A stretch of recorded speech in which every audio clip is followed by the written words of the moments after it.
let me tell you about my best friend. She's a warm-hearted person who loved me till the end. People, let me tell you about my best friend. She's a one-boy, cuddly toy, my up, my down, my pride and joy. People, let me tell you about him. Hello, everyone, and welcome to another episode of Second Rope Marks. I am your host, Allan Austin, joined always by Rick Wilson.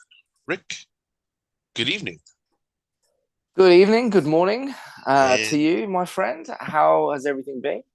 pretty good. This past week had like a massive sore throat, kind of like a swollen throat, and just barely could talk, which is why we weren't able to do it on Friday. And the episode is out now instead of Friday. I feel a little bit Well, better. I'm glad you're feeling a bit better and you've got your voice back, which is, obviously critical criteria for this job here. So Exactly. But everything should be pretty good now. But we are here to talk about oddball tag teams. Teams that shouldn't really have been a team, but worked out at the end. Obviously, yes. because of, what's going on at AEW with probably the best mix of tag teams ever. I could watch these two forever. We have said it like on so many shows. Like, obviously, this is only our fourth episode, but with the other place that we done our show, this is something I never knew I needed. Mm-hmm. MJF and Adam Cole. I when it first happened and they Tony Schiavone interrupted them to say they were going to be blind paired in the tag team. You were all for it, and I was totally against it. I was All like, for it. this is stupid. This isn't going to work. Like, we know how it's going to end. Like, MJF's going to stab Cole in the back, and there's this beautiful romance that's blossomed. This, like, MJF is such a cheeseball, and it's getting to the point where it's like, is he genuine? Like, is he enjoying having an actual friend? Like, I know, you're shaking your head, but like, are you gonna feel sorry for MJF at the end of the day? Like, he hasn't had a friend. He's getting the fan reaction. He's high-fiving, and like, yeah, I don't know. Like, is MJF going to come out of this looking like a big baby face, or is he going to be he's already a huge heel, Mm-hmm. but I'll tell you who is pissing me off out of this little odd couple of MJF and Adam Cole. It's the third wheel, and that's Roderick Strong. He is acting like such a fucking child. He doesn't Friend, like you've me got another anymore. friend. And he's still wearing that neck brace. Yeah, It's come like on. his attack from Samoa Joe wasn't that bad. No. I And mean, it is Samoa Joe. It's Sweet Tooth. yeah. Let But me take yeah, yeah. Let me take a little sidetrack. But yeah, Sweet Tooth. He plays Samoa Joe plays Sweet Tooth in the new Twisted Metal series coming out. I kind of want to see it, but this isn't about that. no. But Samoa Joe could probably break his neck if Oh, he that wanted to. absolutely. But But yes, like, the minute I saw that it was Adam Cole and MJF, I was like, this is going to be gold. Run with this as long as possible. Apparently, according to this past Wednesday on Dynamite, that's probably not going to be that long. Why do that now? Really, I'm like everybody's enjoying this. Everybody. they are, they are At least let it go to September and all out. You know what I mean? like, do you have them go over FTR? Like, they're Oh, going to be please. like cheered heavily against FTR, massively, The to the pop, point. yeah, the Yeah, it's going pop to be huge. is gonna be insane. But then where do you go? Like, does MJF walk out on Cole? Does Cole walk out on MJF? Does Roderick Strong come out and cost them the tag team titles? If he's not involved some way somehow, again, his backstage segments just make him seem like a whiny bitch. Big time. So I think Strong needs to be involved somehow. Yep. But again, you saw Adam Cole with that lingering look at MJF's world title, and then they hugged it out, and then MJF had that distrustful, nope, I'm going to stab you in the back before you stab me in the back look.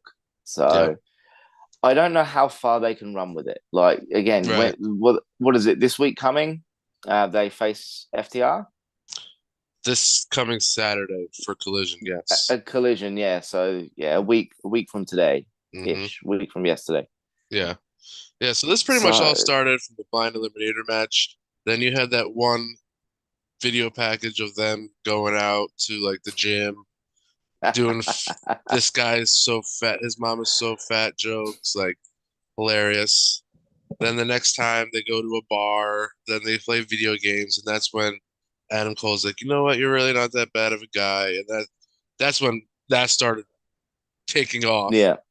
Then the hint of the double clothesline, and I knew the minute they were gonna hit that double clothesline, that place was gonna fucking erupt. All 550,000 people in Saskatchewan witnessed the greatest Superdome, the greatest suplex on 600-pound, 7'8" Big Bill. And then last week was the dive heard around the world in front of 800,000 people. Like, fuck, come on, this is very entertaining. And I swear I had goosebumps when they did that mix of a song, their mashup song. Oh, yeah, it was great. God. He's like, this is, you're playing my song again. This isn't. And then obviously somebody dubbed it over with, like, My Heart Will Go On from Titanic. That made me lose it for about 10 minutes straight. No, please keep this go. I mean, and they're the #1 shirt seller on Pro Wrestling Tees. Yes. Probably for like 2 weeks right now. Like, that I'm Better Than You Bebe shirt. I want it so fucking badly. So badly. And whatever shirt they got coming out next, I'm sure, I don't know, it's probably not going to happen, but FTR also tweeted, like, last week when they came out and, like, interrupted, like, Cole and MJF, and he's like, double clothesline my asshole. I guess that's going to be the next shirt by FTR. Also, a little thing from FTR was like, did you see how pissed, like, Dax was getting when he was like, why are you playing their music? Play our music. Yeah, we're the champions. Like, play our music, Tony. Like, and that was cool. I like that. Like, obviously wasn't planned. Or you wouldn't think it was planned, but I really like that. I guess you can say that, like, going into this match, FTR might be the heels of this. Yeah, quite. Trust MJF to get something so over as simple as a double clothesline. A double clothesline. Like, that place went nuts. Everyone is chanting for double clothesline. Double clothesline. Like, it's a crap double team move in a tag team. It's probably the least, like, dangerous move, double team move, and they have just got it over like Rover. And it was brilliant. It was like, do the thing. Yeah, he's such a cheeseball. It's so good. It is so good. But we briefly mentioned Collision. Can I just talk something about Collision before we get into this more? Because my heart is broken right now. It really is. Like, I haven't really watched it. I totally, like, was at work and I missed, like, the first, like, hour. I'll probably go back and watch it today. But looks like Billy Gunn has retired or is retiring. You didn't watch it? You didn't see any of that? I have been so busy with soccer the last 2 days. I haven't seen any wrestling since Dynamite. So last night on Collision, it was a match. It was House of Black versus The Acclaimed and Billy Gunn. Yeah. For the trios tag team titles. See, even they know. And Billy Gunn took the loss, and after the loss, he undid his boots and left him in the middle of the ring, got out of the ring, and bypassed the Acclaimed. Just walked right by him. Oh, really? Yep. And then last night, Colton and Austin Gunn were tweeting, "Hey, everything's not good between us, but I just want you to know, Billy Gunn, that we love you and we support you no matter what happens." So looks like Billy Gunn might be done. And I can't believe I'm going to say this in 2023, but I do not want Billy Gunn to retire. He still looks No. amazing. And he's such a great fit for the Acclaimed as well. Exactly. And if you're planning on breaking up, like, not one of my favorite teams, the Acclaimed, and now you're gonna break up like MJF and Adam Cole already, like, stop breaking up these great teams. You're killing me. But Dude, yeah, so you're just gonna be broken. that is. I really am.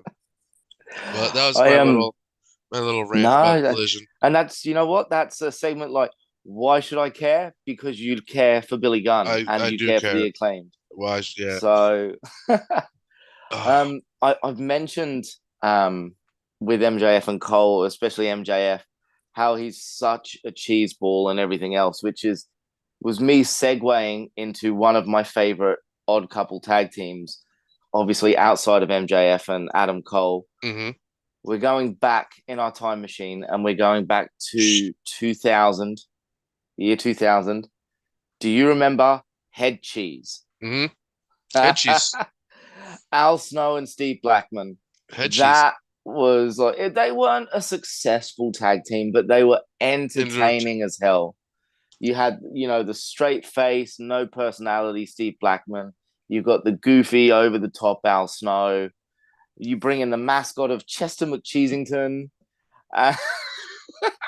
But one of my favorite cut scenes from those two was Al Snow took Steve Blackman to a farm to get him to just, bond with animals.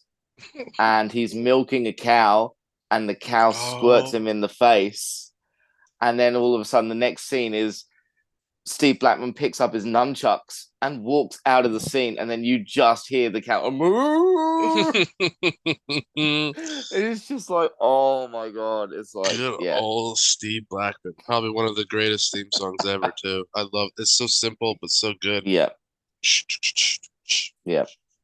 Yeah, other weird tag teams, Hurricane Hurricane, yes, the Hurricane and and Kane, Kane. Hurricane. yes, Great. yes, Great. I couldn't have written it any better. Kane was involved in a couple of oddball tag teams. Him and X-Pac, and him and RVD. X-Pac. And Yeah. I guess you can kind of say Daniel Bryan, Team Hell No, Yes. Yeah, absolutely. who That have was probably probably the best odd couple tag team he was involved in. he was involved in. Yes, I wouldn't say like Yes. ever, but like yeah, because they would have that segment. I think it was probably one of the most watched segments of that time at that Anger time. management. The anger management, the diner scene, which was filmed right here in Albany, New York. Everything happens in Albany. You just gotta admit it, accept it that everything happens in Albany. Albany is a historical place for wrestling. It will always be a historical place for wrestling, especially coming up this Wednesday, Dynamite live, Albany, New York. Are you going? Maybe. Okay. Don't know. Gotta Yeah. see. Gotta see. Understandable. Gotta see. Another one. It was pretty quick, but Rico and Charlie Haas. One of the world's Charlie Haas, one of the world's greatest tag teams, went up with Rico. That was weird. I didn't like Rico at all growing up. No. Was not a Rico fan. Although I did like him with like Billy and Chuck. You know what? Come to think of it, I'm actually a pretty big Billy Gunn fan. I've never, up until this point, it's like, yeah, Billy Gunn was pretty good, like throughout his whole career. Like, Yeah, he was. He was a great tag team wrestler. Great theme music. Great theme music. Yes. I'm an ass man. Rock and Sock Connection. That will probably be the number one. The number one. The number one. Absolutely. Yes. Would you consider the early bar days as like an oddball? Early bar days, because again, they started off as rivals and then they had that distrust and then so I'd say they were an odd couple tag team to begin with. But yeah, that's kind of like a tweener category, really, isn't it? Mm-hmm. Yeah. Like they weren't really oddball. It was just a pairing that you never thought you'd expect to see. And it works. It did. I love Cesaro. I love Sheamus. Great team. Here's one for you. Are you ready for this one? Whip your pants, man. Cactus Jack and Mikey Whipwreck. Oh, ECW days. In ECW, yes. Mikey, the lovable loser that gets his ass kicked. They somehow win the tag team titles. Their first go out, and the Public Enemy are going to kick Mikey's ass.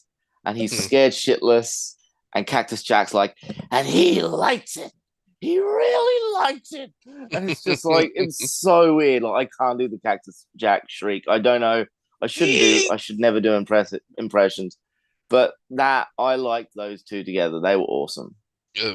Plus, you got other teams of like Austin and whoever he was feuding that time. Austin with Dude Love. Austin with Undertaker. Austin with Triple H. HBK. Austin with Michaels for a second. Yeah. Because looking back, I'm like, God damn, all these fucking tag teams. Yes. Yeah. Jesus. Goldust and Booker T. Oh. That was a great pairing. Book Dust.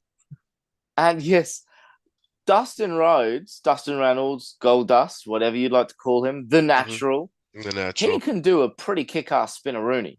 Yeah. Yeah. Yep. Like, I watched that like after the show Raw, like all those years ago, and yeah, he can do a pretty kick-ass spinneroonie. Oh, after the Raw show, they tried to get Undertaker to do the spinneroonie. Yeah. Oh my god! And everybody came out. Vince. Yes. Oh my god! Another team.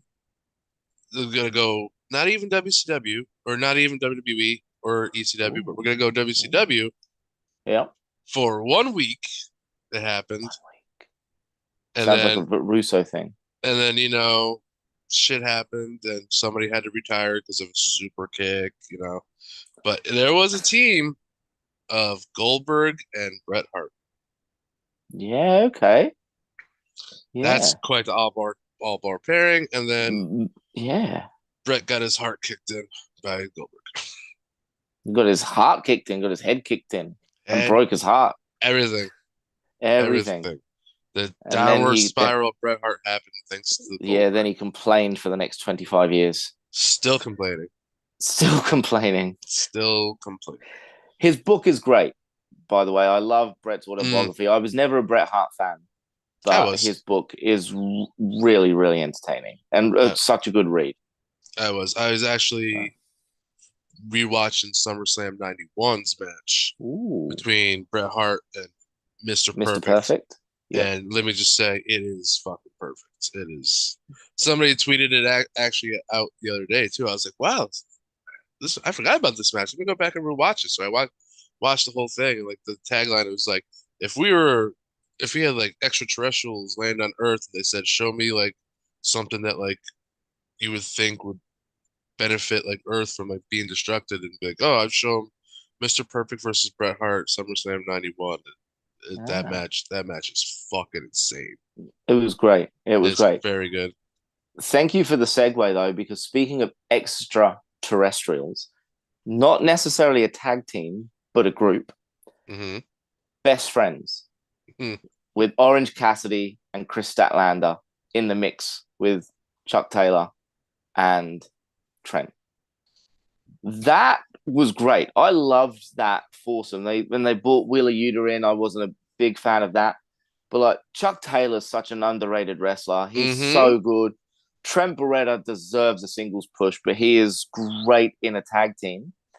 I loved him in Roppongi Vice with Rocky Romero, but like when he was with Chucky T, I didn't really think it fit too well. And then they kind of just meshed and it was really good. And then Orange Cassidy comes along in AEW and he's hanging out with the best friends. And obviously Orange Cassidy is just like the world's biggest loof. He just doesn't care about anything. Whatever. You got Chuck Taylor, who's over the top. And then you've got the world's greatest alien from the Andromeda Galaxy, Chris Statlander, who's now obviously more than a woman, but she's still got that alien vibe, which I still really like about her. Yeah. But that was an awesome group for me. Like I really like that group.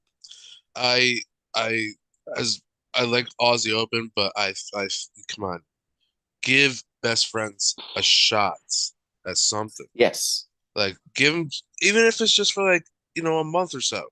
Just give them the tag team titles. They deserve it. They deserve it. They really do. They have been loyal soldiers for AEW. And I guess you can say ROH. Yeah, absolutely. Another crazy team that you wouldn't think would go together, but actually did was sticking with the Hart family, Owen Hart and Yokozuna. Yes. Yeah, in Camp Cornette back in 95, 96. Yeah, that was good. I liked that as well. That was, as I was getting into wrestling more frequently. And then you added in the British Bulldog as well. Oh, yeah.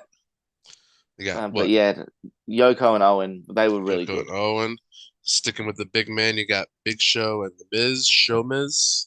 Show Miz, yes. Not as good as Jericho. No, not at all. I loved Jericho. Yeah, they were great. Was so good. Yes. Although Jericho does not like the name Jericho. No. Don't ever say it to him. He won't respond to it. Don't say it. Hates it. Just don't talk to him. Yeah. I would like to meet him outside of wrestling, but he probably would be like an ass. I've seen him live playing with Fozzy. I've never seen him wrestle, but I've watched him live with Fozzy and he was brilliant. He's such an entertainer. Just controls the crowd, I want to go on the Jericho cruise so badly. Yeah, same. But you know who else controls the crowd? Oof. MJF and Adam Cole, baby. Should they win the tag titles? We'll get back to this. We've listed off our oddball tag teams. We'll get back to the main topic before we sign out here. Okay, so here's the scenario. They win the titles over FTR. Okay. Do they win as a team? Do they win because Max has snaked the pin from Adam Cole or vice versa?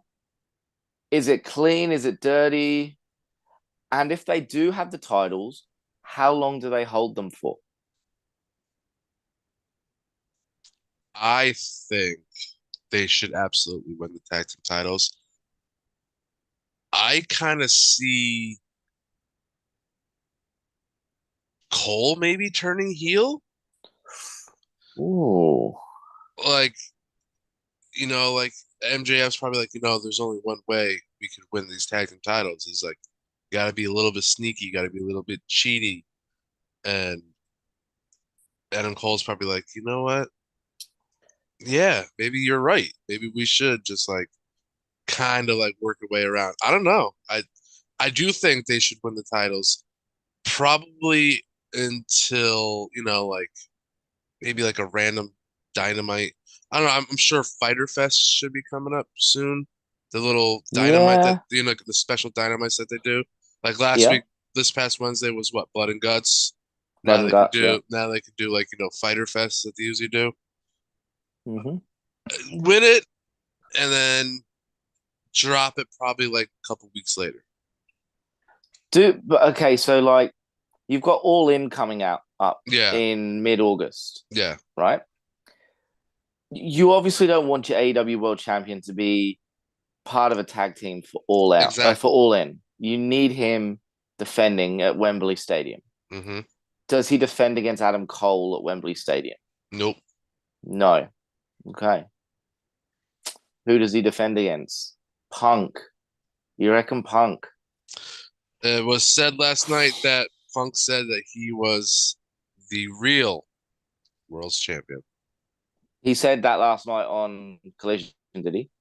Yeah, okay. See, I read up about that, and like Ricky Starks has now gone heel, but Punk was kind of heel as well, and it Yeah. was like a really weird tag team dynamic. Mm-hmm. So I'll have to try and watch it. I will not be able to watch anything this evening. I'm like just absolutely shagged, Yeah. and not in a good way. That's what she said. Yeah. So I don't know. Do you have Punk at MJF at Wembley? Like you leave Cole in limbo then? Would you do Cole and versus Roderick Strong? Yep. I feel Kenny like versus I feel like Kenny versus Ospreay. I feel that you have him win, then you have him defend it like next week or the week after. Roderick Strong costs them the tag team titles.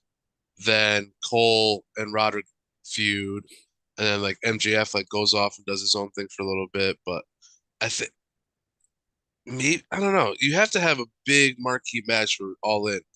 Once again, there's still 0 matches for Yeah, All that's In, right. and we are a month and 4 days away from All In, and there's not one thing, not even rumbles, not even rumors of anything.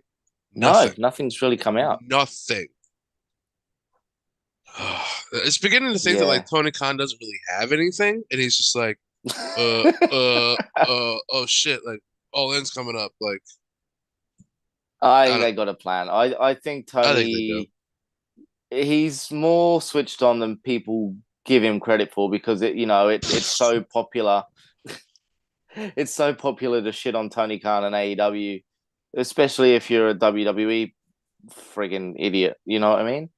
Mark. So yes. So I think he knows. I think Punk knows. I think a lot of people know what they're doing. They're just not releasing. They're keeping their cards close to the chest. But yeah, this Cole MJF storyline, I'm intrigued to see where it's going to go because I can't pick it. Like you've given me your perspective. I think it makes sense for MJF to turn on Cole. I don't think you need. Cole has only just become a babyface again since he's returned. You don't want him coming back heel or turning heel already. And you really don't have like a super over babyface at the moment because Punk's a tweener at the moment. Kenny Omega is pretty much a tweener at the moment. Like some people love him, some people hate him. Same with Hangman, but like you need to keep him away from the title scene at the present minute.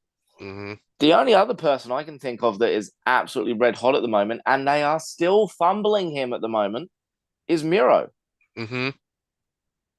Like he come back, had that match against Tony Nese. Next week he done a backstage segment. The week after he done a backstage segment, and then this week, from what I read, he had a squash match. Yeah, against Nick Camarado. Yeah, what are you doing with him? Where's his story? Where's something for him to sink his teeth into? I love Orange Cassidy, but Miro needs to squash Cassidy and take the international title. No. Oh. No. Oh. Have him go after the TNT title. Have him go after the TNT title, yeah. Have him go after the TNT title. Have him go after that title, whatever the fuck.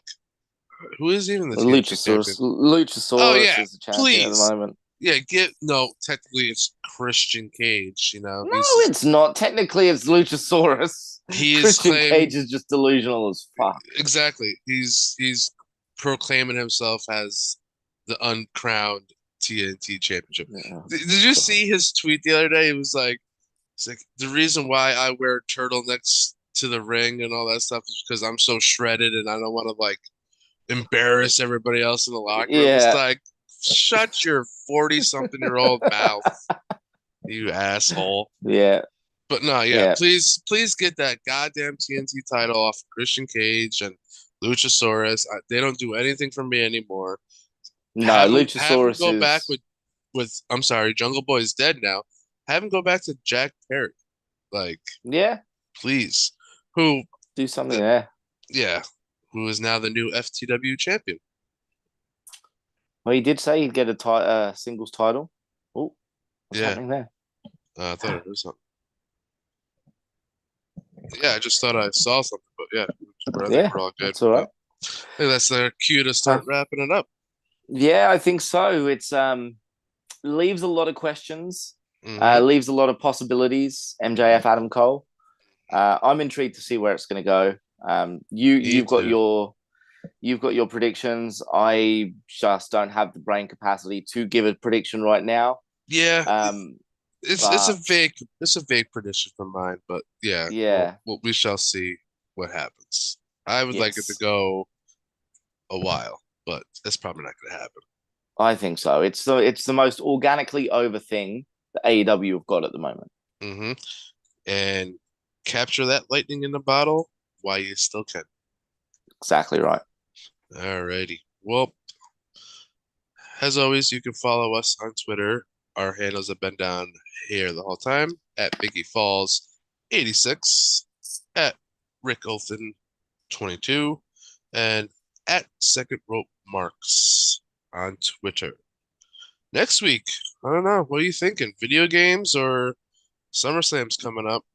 Yeah, SummerSlam is coming up, and we were going to recap SummerSlam '98. I think. Mm-hmm. We'll have a chat during the week. We might put up a poll for all of our insanely loyal followers, all 12 of you. The dozens and dozens. And dozens. Thank you, Mick Foley, TM. Love it. But yeah, no, all seriousness, thank you for those that are watching us, listening to us, following us. We're new. This is mine and Alan's solo project together. This Mm-hmm. is something we've wanted to do with no restrictions, no handcuffs, no one to answer to but ourselves. Mm-hmm. So thank you. If you like us, give us a follow, give us a like.